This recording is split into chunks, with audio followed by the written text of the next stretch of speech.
በሐራ መሬት ትግል የተጠረጠሩ ሰዎች እየታሰሩ ነው። ሰላም ጤና ያስጥልን ውድ የኢትዮ ፎከስ ሚዲያ ተከታታዮች፣ የዕለቱን ዜና ይዘላችሁ ቀርበናል። ቻናላችንን ላይክ፣ ሼር፣ ሰብስክራይብ በማድረግ ቤተሰብ ይሁኑ። ወደ ዝርዝር ዜናችን እናልፋለን። ህዝባዊ ወያኔ ሓርነት ትግራይ ህወሓት በፕሪቶሪያ ስምምነት መሰረት የተቋቋመውን የትግራይ ጊዜያዊ አስተዳደር በመፈንቅለ መንግስት አፍርሶ ከጦርነቱ በፊት ህወሓት ህገ መንግስቱን በጣሰ መልኩ ባካሄደው ምርጫ የተቋቋመው ምክር ቤት ወደ ስራ መልሶ የክልሉ ስልጣን እየተቆጣጠረ ያወጣውን አፋኝ ህግ ተግባራዊ ማድረግ መጀመሩ ታውቋል።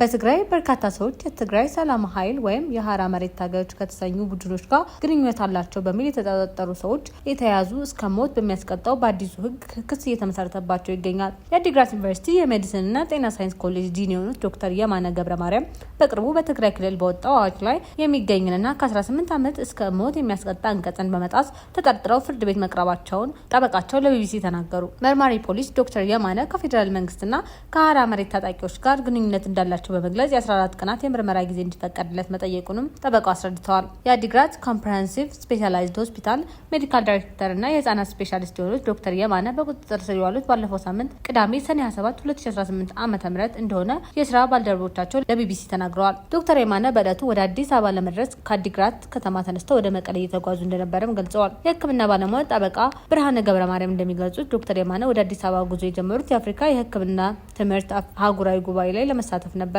ሰኞ ዕለት በተጀመረውና ዛሬ ረቡዕ ሐምሌ 1 በሚጠናቀቀው አህጉራዊ መክፈቻ ላይ ምክትል ጠቅላይ ሚኒስትር ተመስገን ጥሩነህና የጤና ሚኒስትር ዶክተር መቅደስ ዳባ ተገኝተዋል። የትግራይ የህክምና ማህበርም እሁድ ሰኔ 28 ቀን የጤና ባለሙያን ከእስር በተመለከተ ባወጣው መግለጫ ዶክተር የማነ ጉባኤ ላይ ለመሳተፍ እየተጓዙ እንደነበር ጠቅሷል። ሐኪሙ በትግራይ የህክምናና አካዳሚክ ማህበረሰብ ዘንድ እጅግ የታወቁ እንደሆነ የጠቀሰው ማህበሩ ለስራቸው ምንም ህጋዊ ማብራሪያ አልቀረበም ሲል ተችቷል። ጠበቃው ብርሃኔም በበኩላቸው ከአዲግራት ወጣ ብሎ እዳጋ ሐሙስ የሚባል ከተማ ነው የተያዙት። በመጀመሪያ ሲያዙ ምንም የተገለጸ ነገር የለም፣ ከላይ በተሰጠን ትዕዛዝ ነው የሚል ምክንያት ብቻ ነው የተሰጣቸው ሲሉ ዶክተር የማነ የተያዙበትን ሁኔታ ገልጸዋል። ጠበቃው እንደሚናገሩት በትራፊክ ፖሊስና በአንድ የጸጥታ ሰው የተያዙት የህፃናት ስፔሻሊስቱ ወደ አዲግራት የፖሊስ ጣቢያ ጽህፈት ቤት ጊዜያዊ ማቆያ ተወስደው ታስረዋል። አብራቸው ተሽከርካሪ ውስጥ የነበሩ 2 ሰዎች መለቀቃቸውን አስረድተዋል።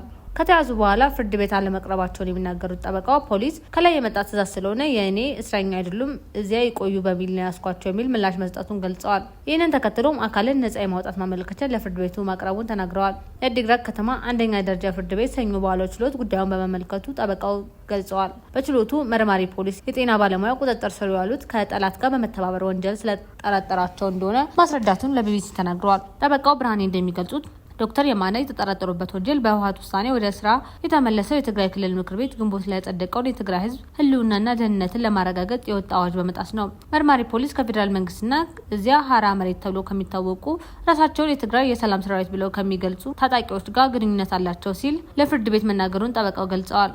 ወደ ታጣቂዎቹ የሚሄዱ ሰዎችን እየመለመሉ ፈንድ እያደረጉ ይልካሉ ማለቱንም አክለዋል። ጠበቃው እንደሚያስረዱት መርማሪ ፖሊስ ተጥሷል ያለው በአዋጁ አንቀጽ 44 ላይ የሰፈረው ድንጋጌ ነው። ይህ አንቀጽ የጠላት ዓላማ እንዲሳካ በማሰብ በማማከር፣ በመምራት፣ በማሰማራት፣ በመመልመል ወይም በተግባር ጠላትን በመደገፍ የሚፈጸሙ ወንጀሎችን የሚደነግግ ነው። በዚህ አንቀጽ ጥፋተኛ ሆነው የሚገኙ ተከሳሾች ከ15 እስከ 25 ዓመት የሚደርስ ጽኑ እስራት እንደሚቀጡ፣ አፈጻጸሙ ከባድ ከሆነ ደግሞ በእድሜ ልክ እስራት ወይም በሞት እንደሚቀጡ ደንግጓል። በተጨማሪም አዋጁ ከ15 ዓመት በላይ በሚያስቀጡ ወንጀሎች ለተከሰሱ ሰዎች የዋስትና እንደሚከለክል ጠበቃው አስረድተዋል። በትናንት ላይ ችሎት ውሎ መርማሪ ፖሊስ ተጨማሪ ምርመራ ለማድረግ የ14 ቀናት የጊዜ ቀጠሮ እንዲፈቀድለት ጠይቋል። የዶክተር የማነ ጠበቃ ይህ አዋጅ በራሱ የግል ነጻነት፣ ህገ መንግስታዊ መብቶች የሚጋፋ እንዲሁም የወጣበት አግባብ ህገ መንግስታዊ እንዳልሆነ በመጥቀስ በፍርድ ቤት መከራከራቸውን ገልጸዋል። እንዲሁም የድርጊቱና የተከሰሱበት አዋጅም ሁለቱም የማይገናኙ ስለሆነ በቂ የሆነ መጠርጠሪያ ምክንያት የላቸውም የሚል መከራከሪያ አቅርበዋል። በዚህም የተነሳ ፍርድ ቤት በዋስ ሊለቃቸውና አካልን ነጻ የማውጣት መብታቸው መከበር እንዳለበት በማንሳት በችሎቱ መጠየቃቸውን ገልጸዋል። የሁለቱን አካላት ክርክር የተመለከተው የአዲግራት ከተማ አንደኛ ደረጃ ፍርድ ቤት በጉዳዩ ላይ ብይን ለመስጠት ዛሬ ረቡዕ ሐምሌ 1 ረፋድ ቀጠሮ ሰጥቶ የነበረ ቢሆንም ችሎቱ ወደሚቀጥለው ሳምንት ሰኞ መዘዋወሩን ተናግረዋል። ይሁን እንጂ ጠበቃው የተሰጠው የቀን ቀጠሮ ረጅም በመሆኑ ተሰብሮ እንዲታይ ባስገቡት ማመልከቻ መሰረት ሌላ ችሎት መቀጠሩን አስረድተዋል። የዕለቱ ዜና ይህን ይመስል ነበር። በሰላም ዋሉ።